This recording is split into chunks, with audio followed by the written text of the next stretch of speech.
Buenas noches, señora. ¿Cómo le va, señor? Estamos arrancando otra noche de Frente a Frente aquí por las pantallas de Unión TV. Esta noche vamos a hablar de la industria paraguaya. Está la máxima autoridad, si tenemos que llamarla de una manera, del ámbito gremial de la UIP, la Unión Industrial Paraguaya, el ingeniero Enrique Duarte con nosotros. ¿Cómo te va, presidente? Buen día, buenas noches y gracias por estar con nosotros. La costumbre está a las 6 de la mañana en la radio. Y bueno, así es el trabajo de la radio, ¿verdad? Así es. No hay otra.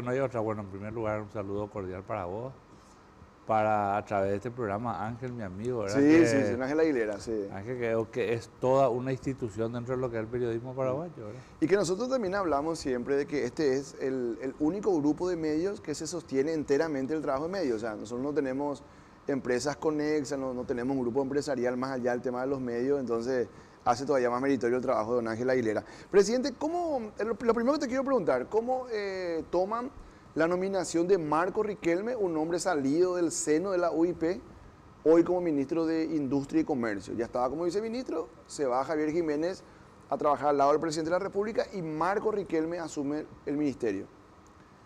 Y mira, para nosotros es un orgullo, y un orgullo ¿por qué? No porque una persona que sale de las entrañas de la UIP esté conduciendo parte de lo que es el quehacer económico nacional, sino que porque Marco es una persona formada en lo que es esta estructura, ¿verdad?, de la UIP, que es una estructura ideológica en el sentido de que nuestros principios... De defensa del trabajo, sí. Que es la formalidad, la defensa del trabajo, la coherencia en el actuar, el no subsidios para la producción, la competencia leal, la competencia formal. O sea, él tiene ese es una ADN. persona que, aparte de tener esta formación, tiene una estructura familiar también bastante ligada a todo lo que es la industria. Entonces, qué mejor que esté al frente de un ministerio tan importante, ¿verdad? Una persona que, como se dice en el lenguaje vulgar, conoce el mostrador, sabe lo que pasa. Y bueno, y sobre todo la juventud, ¿verdad? Este trabajo demanda mucho tiempo, mucho esfuerzo y se requiere mucha juventud por allí. Yo creo que Marcos y todo el equipo realmente deben, que no se entienda absolutamente, ni nosotros tampoco vamos a permitir que acá lo que se busca es defender intereses de la UIP o no. La posición de UIP siempre fue la misma, dejar de lado todas las posiciones mezquinas, entender que la economía, ¿verdad?, una cadena virtuosa en la cual participan la producción, la industria, el comercio y los servicios, ¿verdad?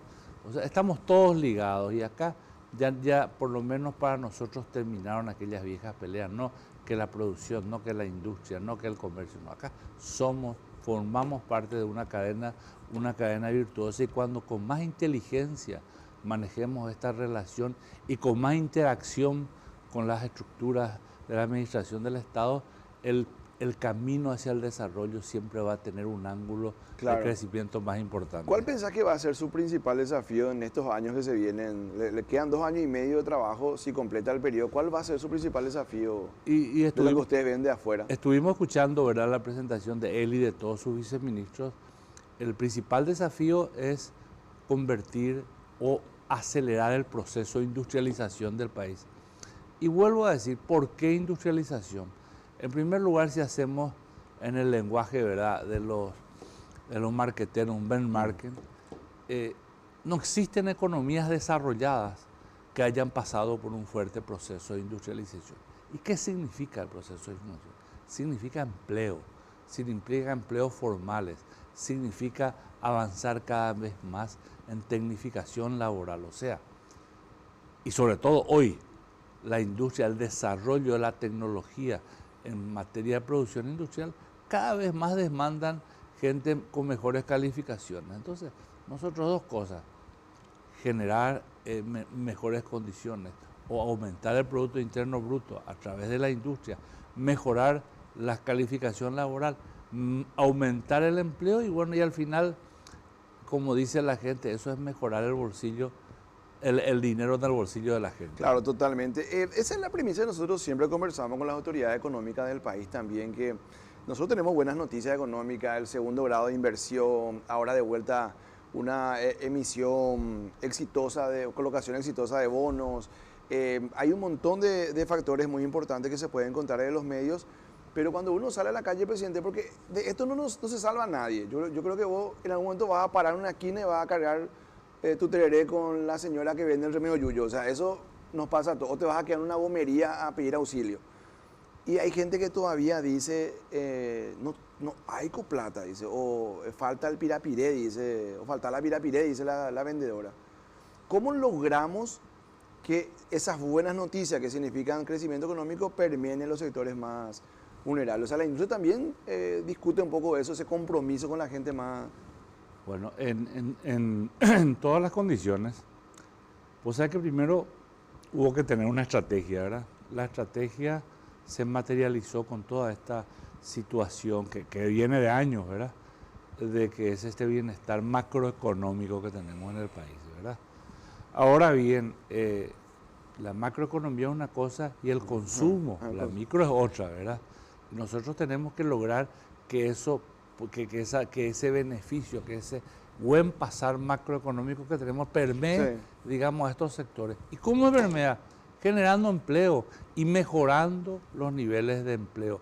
Si, por ejemplo, vos hoy ganás, no importa, 100 unidades de lo que sea, ¿verdad?, en tu trabajo, y la industria o tu trabajo te permite una mayor calificación, te vas a formar, te van a formar y van a aumentar tus ingresos, y eso te va a dar posibilidad a que realmente, usando tu ejemplo, puedas comprar más de la yuyera, puedas comprar más del almacén en donde se vende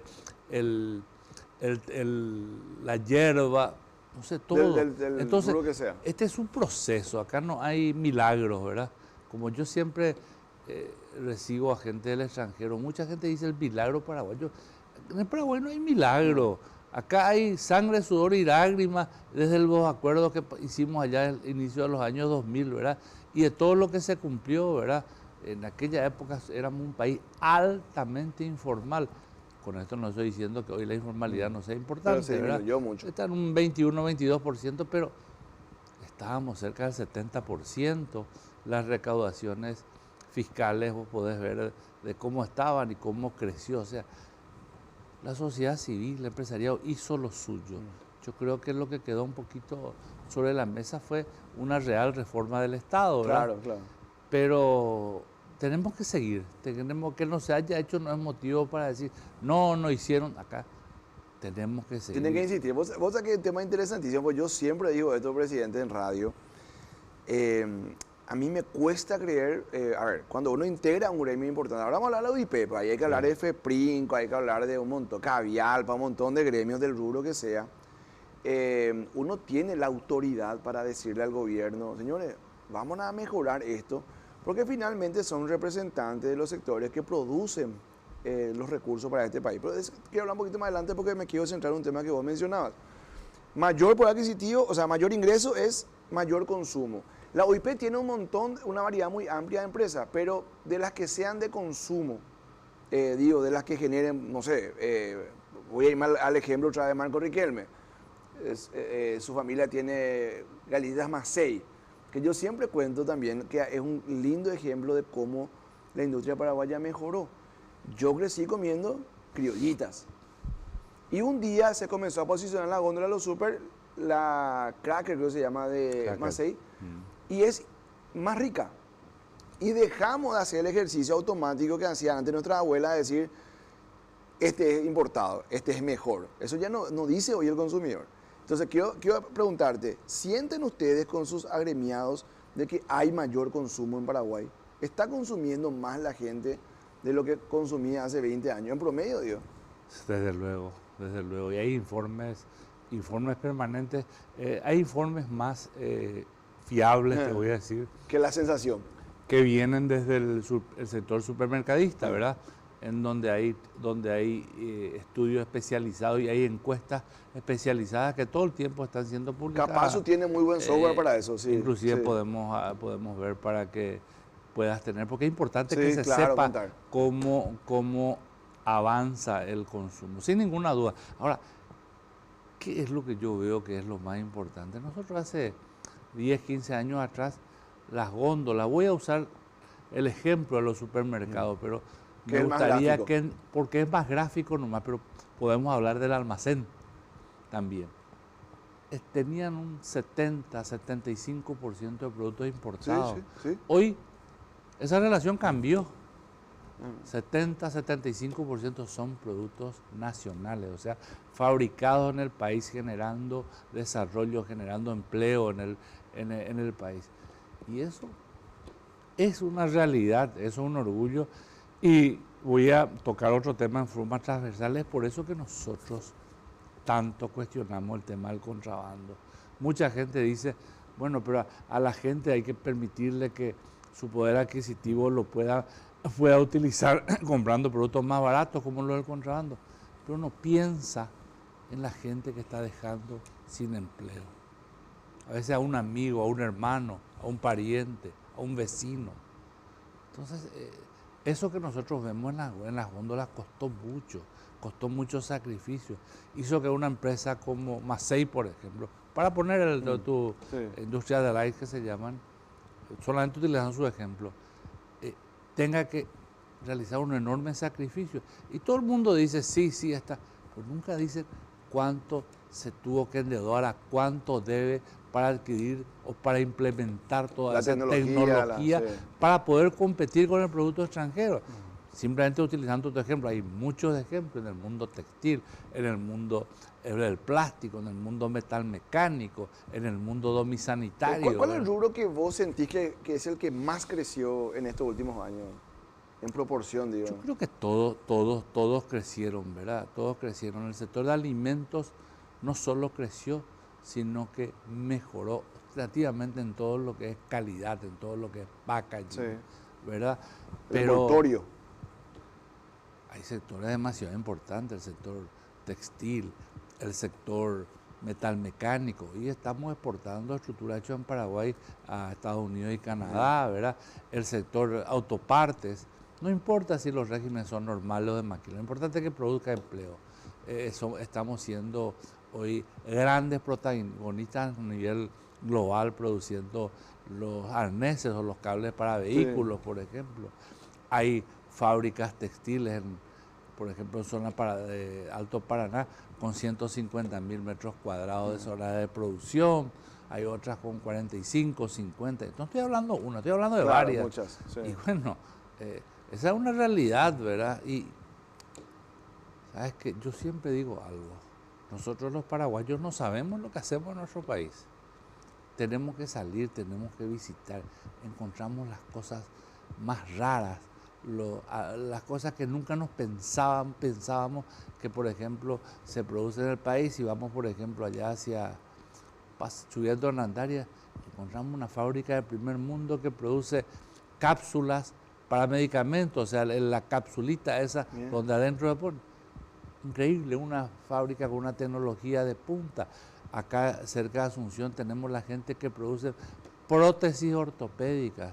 Y no solo producen, sino que le ofrecen al hospital, decirle, ya no tenés que estar importando. Claro, yo te dejo el set ahí cuando llega el paciente y necesita. Vos elegís, ahí tenés el producto y tenés, no solo te ponen la prótesis, sino que también el instrumental de primer mundo para que puedas utilizar.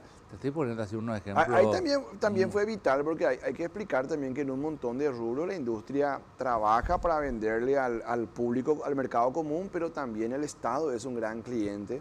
¿Cuánto ayudó, presidente, la ley que marca el régimen de preferencia nacional que le llama? Qué bien que tocaste ese punto, porque yo me acuerdo hace un tiempo, la gente satanizaba, te decía, vos sos proveedor del Estado, vos sos de segunda, yo soy de primera. Porque yo me gano la plata en el privado. Por favor, el mayor comprador es el Estado. Vamos a dividir las cosas. Una cosa es el Estado como comprador y otra cosa es la corrupción. Y como yo siempre digo, el tango se baila a dos, ¿verdad? Pero el Estado es el gran comprador y es un gran desarrollador de la industria nacional. Hace menos de un mes visitábamos la industria del sector gráfico, ¿verdad? La que produce cuadernos, la que produce libros, la que genera lápices para lo los que es la kits parte de la escolares. educación. Sí. Sabes que de repente hasta emociona, te Sí. voy a decir. Las primeras provisiones fueron con útiles chinos. No, pero Sí. hay que ver la calidad, hay que ver el estándar de producción. Recuerdo que uno de los primeros años eran bolígrafos chinos, eran tijeritas chinas y fueron un feroz fracaso. Mira, hay que visitar, hay que ver, porque muchas veces estamos tomando un cuaderno, dice, pucha, este cuaderno habrá venido de Estados Unidos, de Sí, China, sí, de Europa. por la calidad. No, están producidos acá, ¿verdad? Entonces, el Estado es un gran comprador y se sataniza mucho el tema de las compras públicas. Yo le voy a dar un ejemplo para que entendamos bien. Nuestros amigos de Asia, pero de China concretamente, voy a usar el hierro. Ponen en Paraguay 1 kilo de hierro, 1 tonelada de hierro, digamos, crudo, sin trabajar, a $1, $1.10 la tonelada. Y el mismo producto trabajado con ingeniería, con galvanizado, con las pruebas hechas, te ponen a $1.10. Explícame un poco cómo es eso. Al mismo precio. ¿Y cómo? Y bueno, contra eso peleamos. Entonces, no hay margen de preferencia que vos puedas poner para luchar contra eso. Te estoy poniendo un ejemplo. Un ejemplo, ¿verdad? sí. Entonces, ¿qué es lo que...? El margen de preferencia siempre existió. En un momento se levantó el volumen. Pero eso no significó que el Estado compró más caro. Significó que estos mismos proveedores, por ejemplo de Oriente, que producen comerciales, han tenido que bajar sus precios para poder seguir vendiendo. ¿Y ustedes fueron partidarios de mantener ese índice nuevo, con el último, no volver al anterior? Creo que de 20 subió a 40. Y hay que quedarse en 40. Mira, nosotros hicimos un estudio el primer año, ¿verdad? Y te voy a dar un ejemplo. El Estado gastó ese primer año en todo lo que son compras públicas, por ese margen, 1.000 millones de guaraníes más. Pero ¿cuánto generó de empleo? ¿Cuánto generó de desarrollo? Como yo digo, mucha gente me dice, no digas así, ¿cuánto generó de riqueza local? Entonces hay que entender, ahora, hay que ser autocríticos. Esto hay que manejarlo con mucha prudencia, dentro del marco de la ética, y realmente tiene que seguir siendo un instrumento que provoca al que quiere entrar que baje su precio. Brasil en el año 2011, no importa el gobierno de quien sea, abre las puertas totalmente Dilma, creo que a la industria de Oriente. El Producto Industrial Bruto brasilero de aquella época hoy cayó del 21-22 al 11%. O sea, el ejemplo es claro. Y hace años vienen con políticas crediticias, porque Brasil tiene bancas de desarrollo públicas muy fuertes, ¿verdad? Hasta hoy no consiguieron, no es equilibrar la curva, no es levantar la curva, consiguieron equilibrar todavía la curva a la caída. Y ahí entro en otro tema, el tema de maquila, muy cuestionado. La maquila, en nuestro concepto jurídico, es algo que, si miramos Brasil, es un esquema de esfuerzos conjuntos para competir. Muchos satanizan como una precarización, como informalidad, o sea, como trabajo mal remunerado o mal... Es cuestión, para la gente que dice eso, es cuestión de ir, visitar las industrias, visitar todo ese desarrollo. Hoy está, creo que cerca de 35.000 recursos paraguayos están trabajando bajo este régimen y produciendo realmente bienes de calidad. Yo lejos estoy de ver ni precarización, ni explotación, ni nada, porque son muchas empresas, muchas asociadas con paraguayas, que vienen con otro criterio, con el criterio de la productividad. Acá tenemos, por ejemplo, empresas como Tuneishi, como esta empresa que trabajan con los cables. Yo creo que hasta le ponen horarios de descanso con músicas y sistemas de relajamiento, ¿verdad? Entonces, o sea, muchas críticas siempre va a haber gustado. Acá tenemos que ver los números, los resultados y por lo menos que nosotros sepamos no vemos gente arrepentida de estar trabajando en esos sectores. En eso Al revés, sí. se los forma, se los califica y van mejorando sus condiciones. Sí, te quiero preguntar también con relación al tema del empleo. Se fueron dando un montón de modificaciones, se aumentó el permiso por maternidad, se aumentó el de paternidad, se modificó en algunos momentos el salario mínimo. De hecho, hoy ya hay un Consejo Nacional que tiene que actualizar cada año. Y ahora viene la discusión, el 25 de marzo se tiene que tratar en el Senado, lo que ya tiene media sanción, que es el proyecto de reforma de la caja fiscal. Todos esos son elementos que hacen al empleo y el empleo hace a la industria. ¿Ustedes van monitoreando cómo se mueve esto y cómo les podría afectar en la producción? Mira, yo comienzo diciéndote que es la UIP.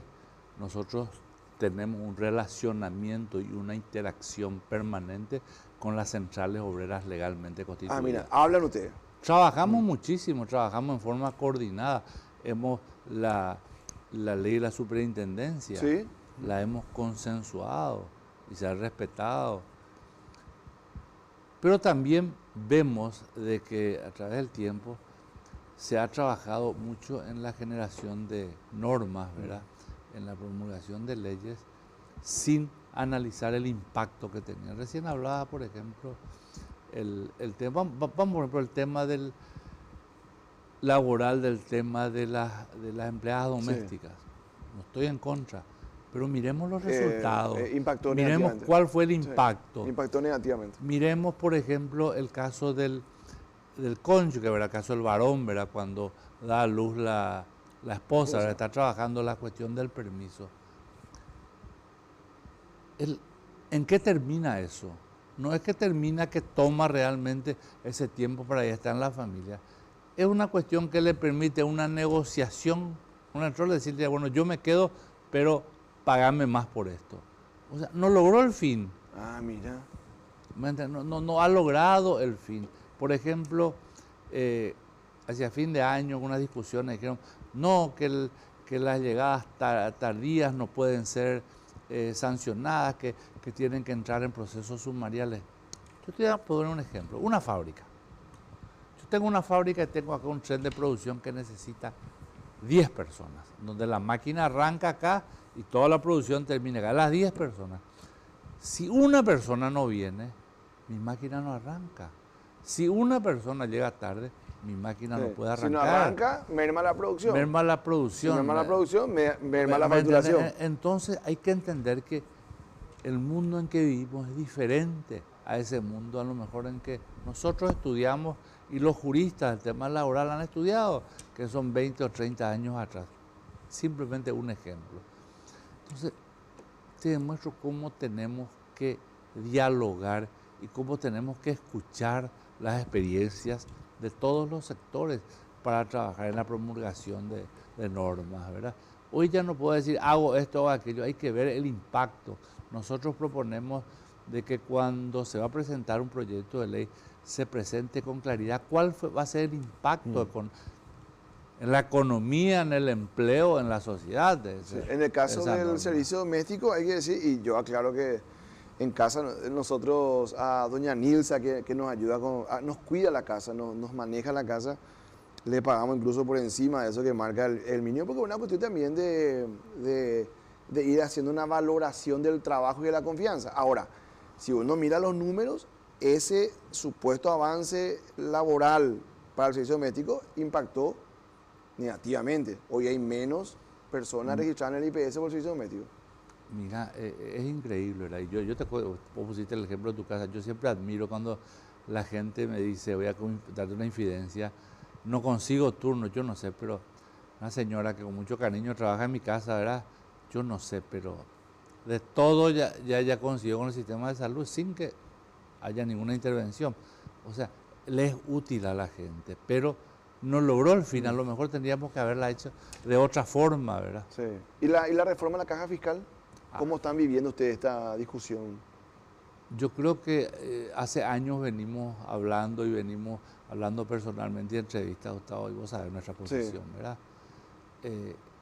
No existen ciudadanos de primera ni de segunda, ¿verdad?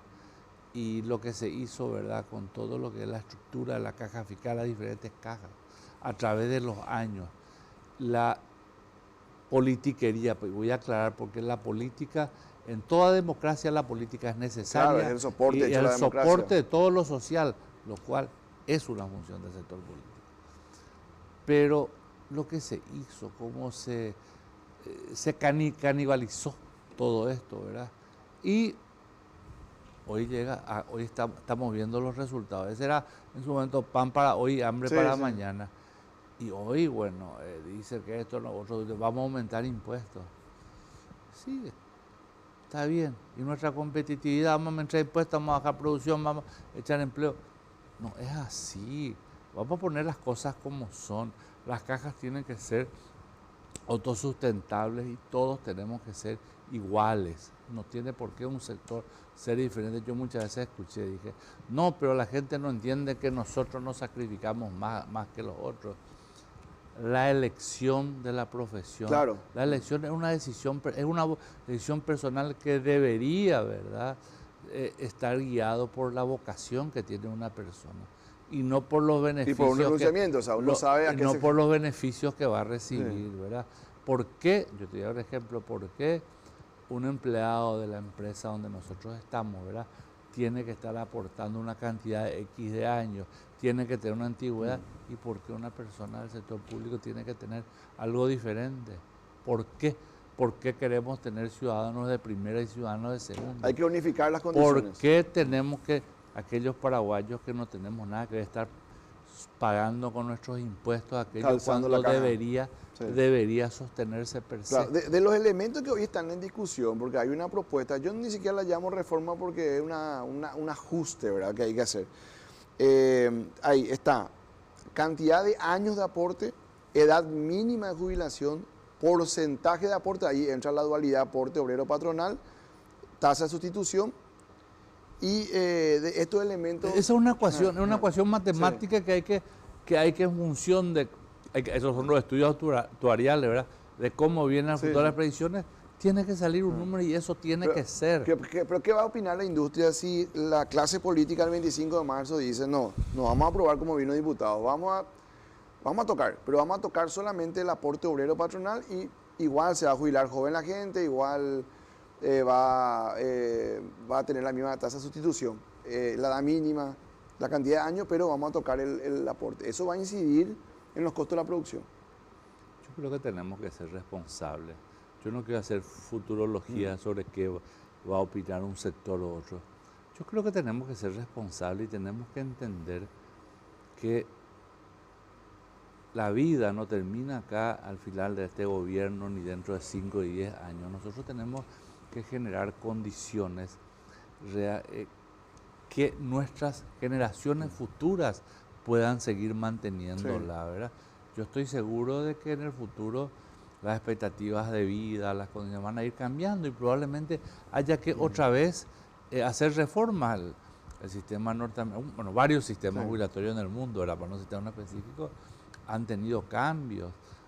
Aquel caso ejemplo, la caja de la ANDE, ¿verdad?, una caja bastante fuerte hace muchos años, tuvo una reforma importante.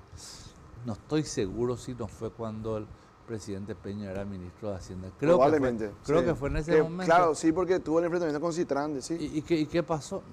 Ahí están, son cajas sólidas, trabajan y sirven para la función para lo cual fueron creados, ¿verdad? Yo quiero que se entienda que no es una lucha contra un sector u otro, ni querer menospreciar un trabajo de otro. No, absolutamente. Es simplemente darle coherencia y darle previsibilidad, ¿verdad? Si nosotros no tenemos base jurídica sólida, basada en números, va a ser un problema. No importa, mañana, pasado mañana, dentro de 2 años, dentro de 5 años. Claro. Operativamente, ¿qué le es mejor al proceso laboral? ¿Que Gustavo se vaya a los 58 años a la jubilación o que permanezca más porque todavía tiene algo para darle a la empresa? ¿Eso cómo incide en el...? Mira, yo conozco a mucha gente que se ha jubilado, vamos a llamarle joven, los 60, 65, 50 algunos, que se convierten no quieren trabajar. ¿Y por qué no aprovechar esa capacidad productiva? ¿Por qué no distraer la mente, ¿verdad? En seguir haciendo, aunque sea otro tipo de actividades, ¿verdad? No sé, pues yo no creo que te haga es una decisión de cada uno. Lo que sí, me parece que no podemos a los 50, a los 55, a los 40, a los 38 años estar jubilando recursos. Claro, porque después uno se queda muchísimos años recibiendo la jubilación. Yo siempre pongo en radio, porque hay autorreferencial, pues es la mejor manera de explicar gráficamente, ¿verdad? Mi abuela, la profesora María Antonia Princigal y Recal, ¿verdad? Que fue una santa en vida. Ella fue docente, de las docentes que terminaban la secundaria, la escuela normal, y ya se convertían en profesoras. Por lo tanto, a los 19 años ya estaban enseñando. Se habrá jubilado, no tengo recuerdo, me crié con ella, no tengo recuerdo, pero se habrá jubilado a los 40 y tantos. Yo ya tuve conciencia de ella jubilada, ya no le vi en el aula. ¿Saben los cuántos se murió, presidente? A los 96.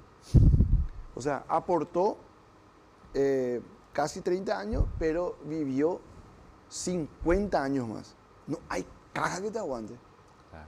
O sea, hay que hacer también ese cálculo. Esto es lógica, eso es parte del estudio actuarial.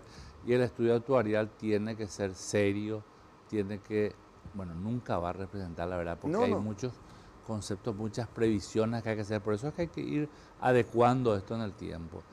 Y cuando yo hago este comentario, el otro día me decía una persona, bueno, usted habla solamente de la caja fiscal. No, eso tiene que ser igual para todo.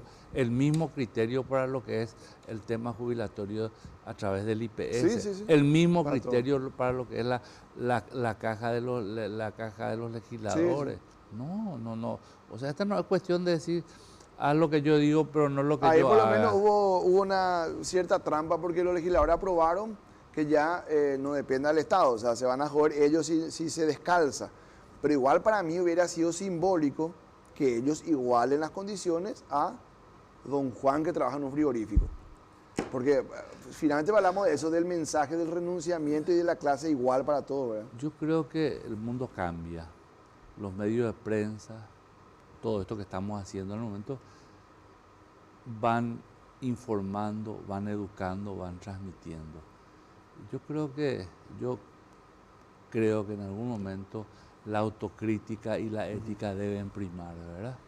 Pero los medios destruyen también, presidente. ¿A tu criterio los medios destruyen más o aportan más? Sin ninguna duda, el medio utilizado con fines particulares destruye.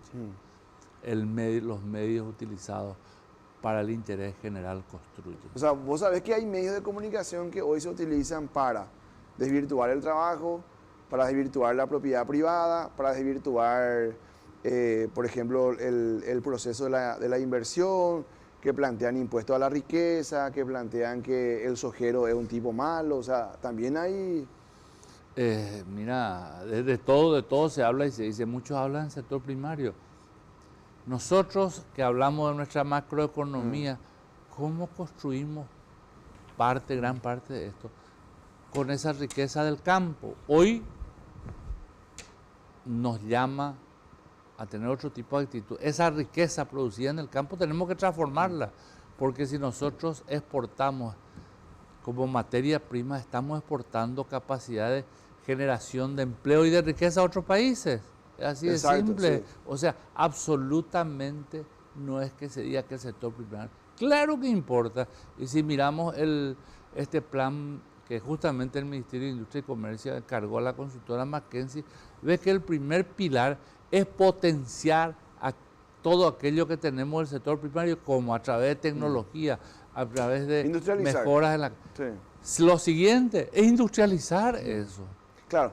A ver, si ponemos el ejemplo colombiano, los cafetales se aprovechan en Colombia. De Colombia salen ya los frascos de café y son líderes mundiales.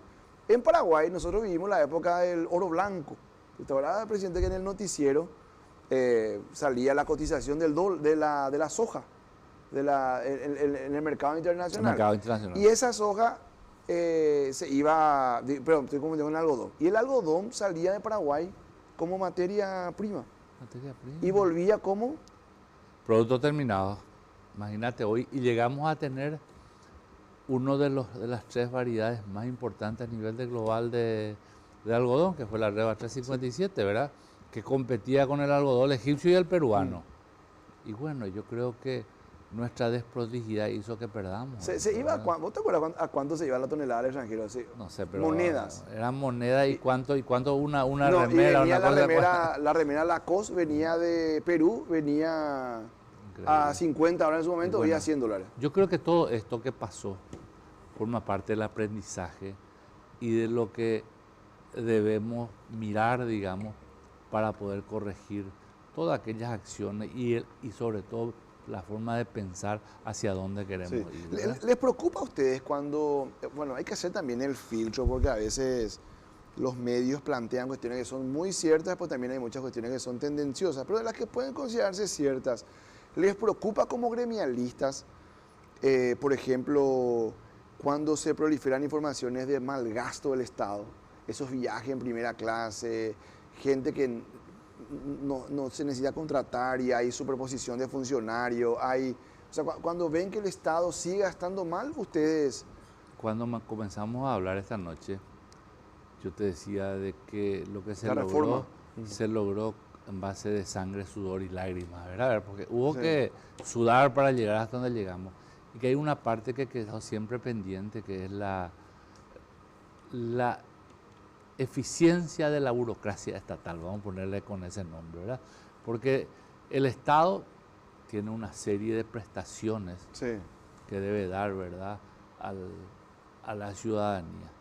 ¿Qué es lo que nosotros decimos? Que la burocracia tiene que ser mínima y la eficiencia debe ser máxima, ¿verdad? Y yo creo que eso todavía no se logra. Hay muchos esfuerzos. Nobleza obliga, ¿verdad?, a entender de que hay sectores de este gobierno que están, de este gobierno y de otros también, pero estamos hablando de este porque estamos viviendo sí, ¿verdad? Sí. De que están haciendo esfuerzos ingentes para mejorar, para disminuir la burocracia. No es fácil, vos no vas a cambiar una historia de 40 o de 50 años en 1 o 2 años, pero hay que iniciar el proceso. ¿No sentiste yo nomás decía, presidente, en la pandemia, decía, este es el momento que legitima absolutamente todo?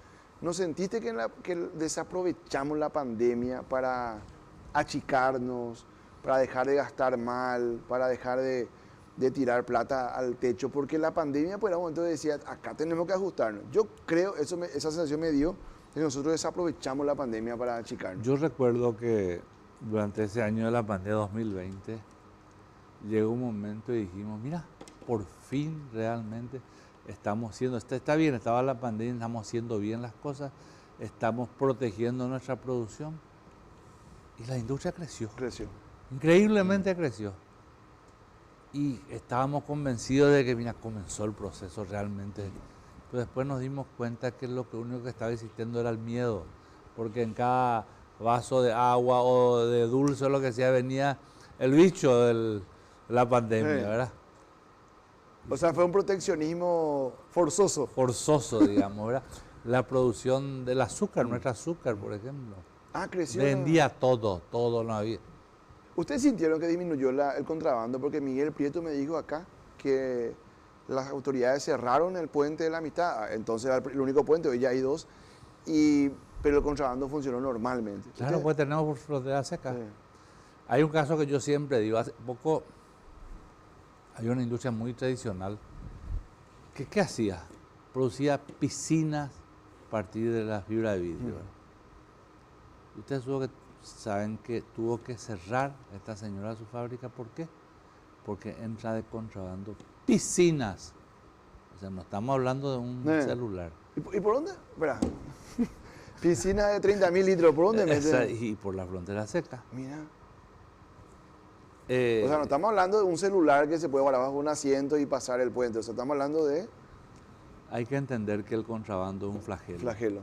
Es un flagelo en que hoy está involucrado el crimen organizado. Y claro, y que también hay que, sí, funcionan medio en paralelo. O sea, el crimen organizado libera el paso. Y está mimetizado y tenemos... Por eso nosotros realizamos todo un estudio. Hay que vivir los momentos, ¿verdad? Yo creo que así como el Banco Central logró un proceso de transformación, ¿verdad? Y de generación de credibilidad, la DENI también logró lo mismo, Claro. ¿verdad? Ahora, en estos días nomás, el Ministerio de Agricultura liberó de vuelta la importación. Pues es una importación legal, pero que también está vinculada, hay un contrabando en paralelo del tema del tomate, porque dice no producimos lo suficiente tomate. O el tomate paraguayo es muy caro. Ahora, también hay que explicar que con este nivel de contrabando, el producto paraguayo es caro. Sin este nivel de contrabando, la oferta va a ser más alta y el precio va a ser... Sin ninguna duda, el fin de semana se incautaron camiones de azúcar. Sí. Pero estoy hablando 27 30, toneladas. no son 30, 30. realmente en total en Ah. bolsitas pequeñas. O sea, eso no venía ni para industria ni para un embolsador. Y también camiones de tomate, ¿verdad? No puede ser, tenemos que generar conciencia y la conciencia tiene que salir de ambas partes, Sí. de ambas partes, del sector privado que está involucrado en esto y de los sectores de control del Estado, ¿verdad? Que Sí. deben intensificar. Y por Claro. eso nosotros, te está diciendo, encargamos y trabajamos en un proyecto de ley para generar la cuarta gerencia de la DENIT. Creemos en la DENIT, Sí, el sector empresarial cree, y que es una gerencia que se llama la gerencia anticontrabando. Ah, mira. Y que está poco trampado porque se le puso un concepto de que tiene que tener agentes propios. Agentes propios no quiere decir que yo, DENIT, voy a formar mi propia Sí, policía, claro. voy a decir. Sino que el funcionario tenga prerrogativas. No, sino que al revés. Si tengo elementos del sector policial, temporalmente los traigo bajo otra organización, y también el sector militar para que hagan, para que puedan servir como agentes. Sí. No es formar agentes. Sería hacer sino- algo más organizado de lo que es de TABE. Claro, ¿para qué? Para que la estructura de mando sea en una sola línea. Mira. ¿Me explico? Pero no solo eso, habla de los medios técnicos, de cómo, qué hacer, cómo realmente trabajar con los vehículos incautados, hablan de los procesos sumariales, hablan de cómo poder participar, porque yo veo mucho contrabando, pero no veo mucha sentencia, ¿entendés? Entonces, todo eso se previó en este proyecto de ley que estamos esperando que en algún momento Está en el Congreso. el Poder Ejecutivo lo presente. Le hemos pedido que presente el Poder Ejecutivo, que sea una realmente, iniciativa de la propia DENIT. Que ¿Es sea- exitoso el modelo de haber fusionado en una sola institución aduanas y tributación? Nosotros creemos que sí. Nosotros creemos que sí y justamente por eso confiamos, digamos, en toda esa estructura y por eso consideramos que lo que más atendería, digamos, a esta necesidad es alocar dentro de esa estructura esta área de control del contrabando. Sí, hablamos hace rato de paso del tema de la ética empresarial. ¿Quiénes Sí. pueden integrar o quiénes integran la UIP? Porque también hemos visto en el pasado y cómo hacen el filtro ético dentro, o sea, la revisión interna, digo, entre socios. Si, por ejemplo, ahí puede estar mimetizado un empresario, Gustavo Recalde, que tenga un comercio y salgan la foto con ustedes, participe en las sesiones con ustedes, pero que a la par de tener productos legales, dice, acá voy a tener un poquitito de contrabando, entonces acá voy a ganar un poquitito más. Que existe, presidente. Nosotros somos muy duros. ¿Cómo ¿verdad? hacen eso? Somos muy duros, tenemos comités de ética, pero ya dentro de la propia estructura gremial hay mucha dureza, te voy a decir, y a veces al revés, a veces tenemos que decir, seamos un poco más suaves, ¿verdad? Pero realmente nuestra postura es implacable en lo que es la informalidad. Y si hay un socio que solivianta eso, ¿cómo hacen? Tiene que salir. Limitan a salir. ¿Y hay casos? Hay casos. Sí, mira, Hay casos. ya ocurrió. Hay casos. Bueno, siempre está contigo, mi querido, te tengo mucho aprecio como a vos también, Gerardo García, ¿sí? Sí. Gremialista, Cifarma. Hoy es mi otro querido amigo Luis Ávila, el presidente, el director ejecutivo, pero Gerardo García estuvo todos estos años al frente de Cifarma y es directivo de la UIP. Y tiene otra cosa más. Es presidente de la Asociación Latinoamericana de la Industria Farmacéutica. Un orgullo para Paraguay. Claro, claro, bueno. Y Cifarma tuvo un trabajo importante en la época de la pandemia, porque ¿cómo arranca la historia de la pandemia? Con un gobierno que intentó comprar insumos chinos y le fue como le fue. Y encima ese gobierno ya le debía una ponchada de plata a la industria nacional y le dice, ni siquiera le dice te pago y anda a aprovisionarte, sino que le dice no te pago y no te compro. Y se van a comprar insumos chinos. Estalló en un escándalo y eso finalmente se eliminó y la industria nacional fue la que terminó poniéndole el hombro a la pandemia, generando, recuerdo, 2 medicamentos estratégicos que ya no nos querían vender a otros países porque tenían que guardar para ellos. Que teníamos traer de contrabando. Y claro, porque Sí. el clorita vamos a Bueno, hablar claro, cierto. ¿verdad? Atracurio y Midazolam. Entonces la industria nacional dijo, vamos a invertir, vamos a fabricar y vamos a garantizar que la población tenga 2 medicamentos estratégicos. Eso fue vital. Fue un cambio, realmente fue una línea entre el día y la noche. ¿Cómo vivieron ustedes ese proceso, presidente? Nosotros vivíamos la desesperación, ¿verdad?, de los hospitales. No solo eso, también el caso de los respiradores.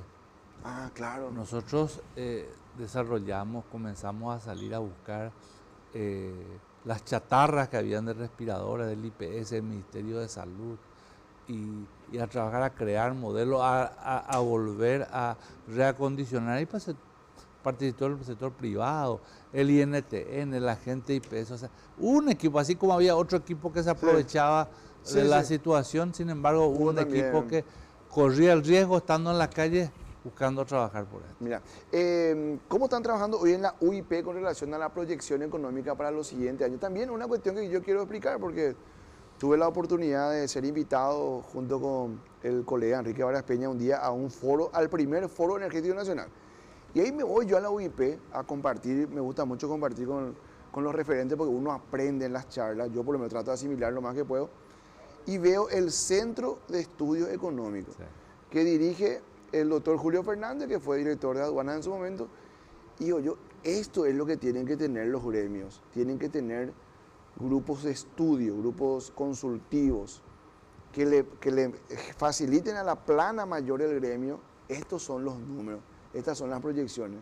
¿Cómo trabajan Centro de Estudio Económico y la plana de la UIP en ese sentido? Bueno, nosotros tenemos varios pilares sobre los cuales trabajamos todo lo que es el desarrollo institucional, ¿verdad? Pero ya que hablar del tema del Centro de Estudios Económicos, es un centro de estudio especializado, ¿verdad?, donde hay economistas y que están todo el tiempo interactuando con organizaciones como el Banco Central, como CEPAL, como la OIT, como la Unión Europea, el BID, Banco Mundial, CAF,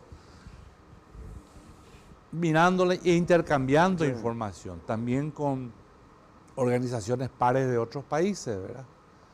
Y generan insumos. Nosotros generamos insumos en función a aquellos temas que consideramos necesitan ser tratados, ¿verdad? Tema energético, el tema de las barcazas. ¿Pero son temas que ustedes van marcando o también hay un trabajo preventivo de decir, vamos a estudiar esto porque esto va a ser un tema? No, es parte de una agenda. Eso está dentro de una vicepresidencia de Instituto Estratégico, ¿verdad?, y de inteligencia empresarial, ¿verdad?, que va analizando todo lo que está pasando a nivel país, cómo miramos el futuro, y en función de eso hacemos esos estudios. Por un lado. Y por otro lado, a pedido de gremios, ¿verdad?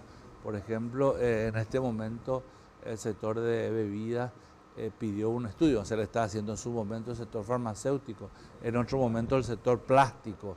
Por citar así, el sector metalmecánico, por ejemplo, nos pidió el famoso tema del estudio de las torres de transmisión de electricidad. O sea, por un lado trabajamos a pedido de aquellos requerimientos que tienen los gremios, y lo otro en todo lo que tiene el país, mirando la visión país. Claro, tocaste un rubro... Congeniamos los dos. Tocaste un rubro sensible, el tema gaseosa. Nosotros crecimos con las caravanas, con las promociones de Coca-Cola, con las caravanas, la visita a la escuela, a la fábrica de Paresa. Y Coca-Cola tenía, presidente, yo creo que habrá llegado a tener el 90% del mercado paraguayo. Y hoy uno, no voy a decir en las góndolas porque en realidad están en los bicicoolers, ¿verdad? Pero uno llega al sector de los bicicoolers en los supermercados y hoy hay 20 marcas paraguayas. Sí. Coca-Cola ayer cumplió 60 años. Ah, mira. En Paraguay, ¿verdad? Es una empresa más que compite. En el pasado, yo me acuerdo, hace muchos años atrás, Pepsi Cola llegó a tener hablando años atrás, de 30 a 40 años, una posición importante. Después perdió, ¿verdad? Y hoy tenemos, ¿cuántas marcas tenemos, verdad? Ahora, sin ninguna duda, la fuerza de esta marca como Coca, claro, ¿verdad? Ya hay una cuestión de identidad. De identidad, ¿verdad? Pero todo también, al final, ¿qué es lo que nos interesa a nosotros? Volvemos a decir, que los productos sean realmente buenos, que atiendan a la salud y que generen empleo. Algunos de los productos de la canasta básica de alimentos pasan por la OIP, pasan por los procesos de fabricación de los socios de la OIP. Yo creo que todos. Bueno, digamos todo, ¿verdad? No, al revés dije, claro, dije al revés. Casi todos los productos son algunos de los que pasan por la OIP, porque usted tiene otros rubros como vos dijiste, el metalúrgico también. Dije al revés la ecuación. Y hoy, presidente, es un tema de discusión, lo que nosotros le llamamos empíricamente, porque no tenemos el rigor, la inflación alimentaria. ¿Sabe cómo yo explico en radio? Porque hay que explicar, pues fácil, ¿verdad? Y yo fácil más lo puedo explicar, porque no tengo mucho rigor. Yo digo, la señora de clase media se va todos los sábados con el marido al súper con 300.000 guaraníes. No es que porque está más caro va a llevar 350, pues lleva siempre la misma plata.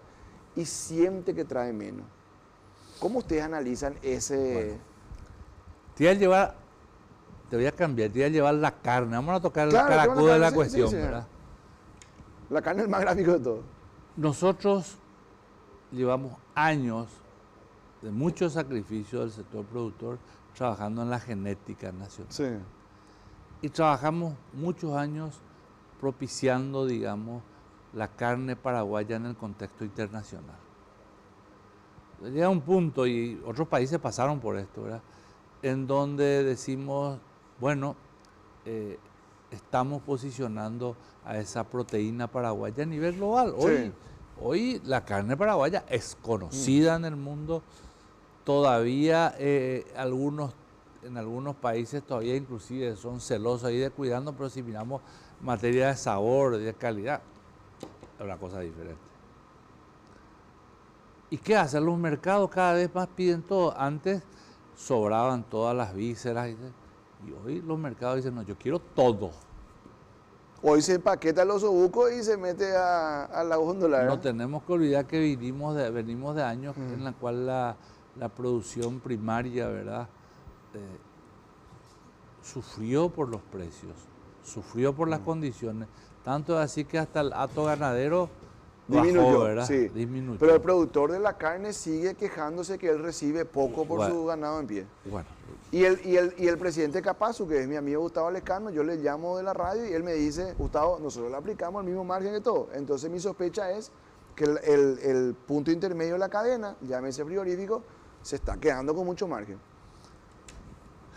Yo realmente no quiero entrar en esa discusión sin que manejemos los números sobre la mesa. Yo creo que todos tenemos que, con mucha responsabilidad, manejar eso. Es una realidad. Posicionamos la carne paraguaya y el mercado compra la carne paraguaya. ¿En desmedro de qué? En desmedro de nuestra capacidad de consumo. ¿Por qué?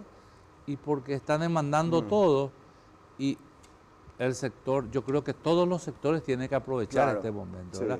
La producción, la industria, el comercio. Y por esta situación han pasado los países. Acá el vecino Argentina, yo no sé si te acuerdas, los precios cuidados, una polémica. No, ejemplo en Argentina. Pero nosotros también, con esto no estoy justificando, pero creo que tenemos que también ir diversificando nuestra alimentación, ¿verdad? Tenemos que apostar, la carne de cerdo creció bastante, la carne el consumo. aviar. Ayer recibimos a una misión de Uzbekistán y nos dicen, nosotros estamos dispuestos, Uzbekistán es un país de Asia Medio, ¿verdad? Queremos 100.000 toneladas año de carne. ¿Ah, sí? ¿De carne vacuna? No.